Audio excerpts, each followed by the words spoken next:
Mulle väga meeldib põhimõte, et rünnake seisukohti, aga mitte inimest. See on lihtsalt 8 minutit.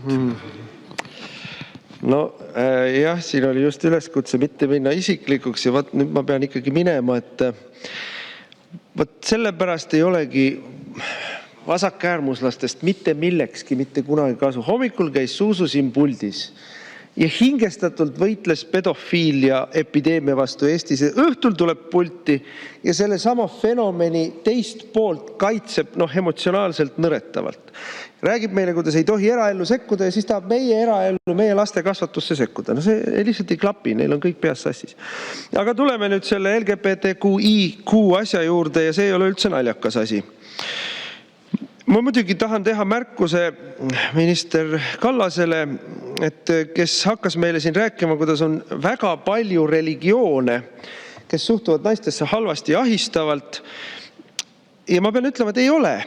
On ainult üks suur religioon, mis on naiste vihkaja, ja see on islam.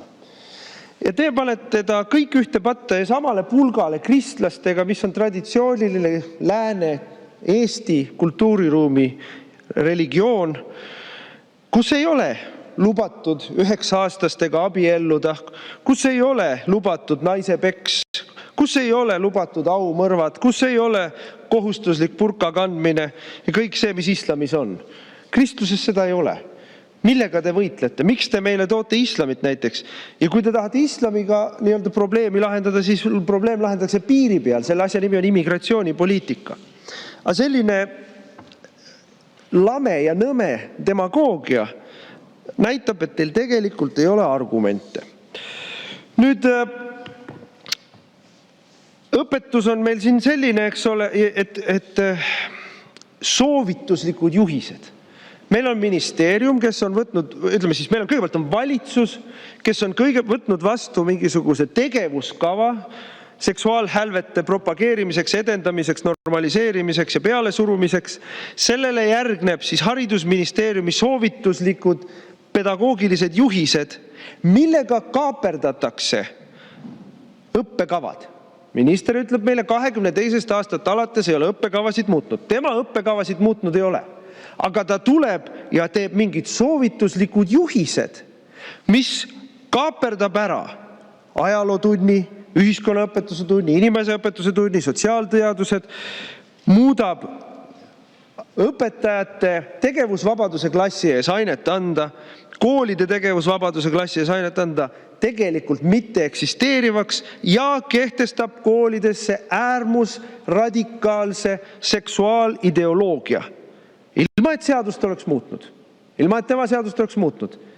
Väikese paberikesega soovituslikud juhendid ja ütleb sinna juurde, kui koolid seda ei järgi, siis võtame tegevusloa ära, koolitusloa ära.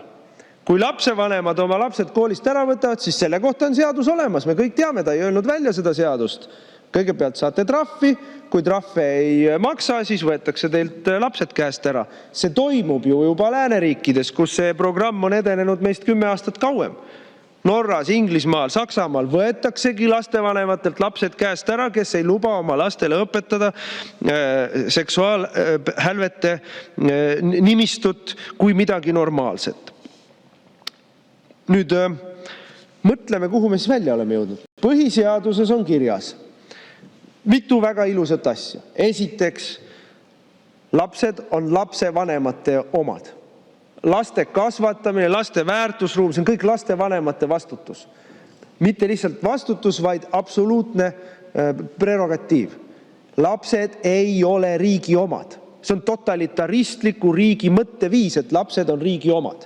Aga meil ongi totalitaristid, äärmusvasakpoolsed on võimul, kes kuulutavad lapsed riigi omaks. Laste väärtusruumi suunamine, laste ja ühiskondliku väärtusruumi suunamine tehakse ministri soovituslike juhistega, kaaperdades õppeprogrammid, õppekavad mingisuguseks selliseks ideoloogiaks, mida kunagi ei ole kokku lepitud. Minister ütleb, meil on laiem ühiskondlik kokkulepe selles osas. Ei ole.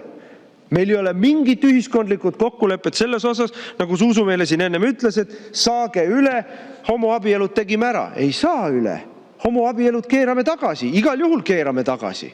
Kogu selle LGBTQI asja. keerame tagasi. Nii nagu Ungaris kunagi otsustati, seda me oma lastele teha ei luba. Koolidesse ei lase, lasteaedadesse ei lase, haridusse ei lase, meediasse ei lase. Seda ideoloogiat meie ei lase oma lapsi mürgitama. See on asi, seal on ühiskondlik kokkuleppe selles osas. Ja mina olen täiesti veendunud, et meil on samasugune ühiskondlik kokkuleppe samamoodi. See, mida te teete, on ühiskonna lõhestamine, võimu kuritarvitamine, põhiseaduse rikkumine. Nüüd põhiseadusest veel. Põhiseaduses on kirjas. Kõigil inimestel on südametunnistusvabadus. Kõigil inimestel on usuvabadus. Meil on õigus öelda, et ma ei luba oma lastele seda õpetada. See on põhiseadusega kaitstud. Põhiseaduses on ka sõnavabadus kirjas, see on kaitstud põhiseaduses.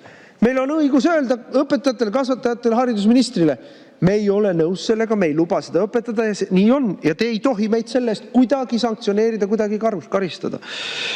Nüüd tulen korra tagasi selle juurde, mis mu küsimus oli. Mis on meie valitsuse prioriteedid?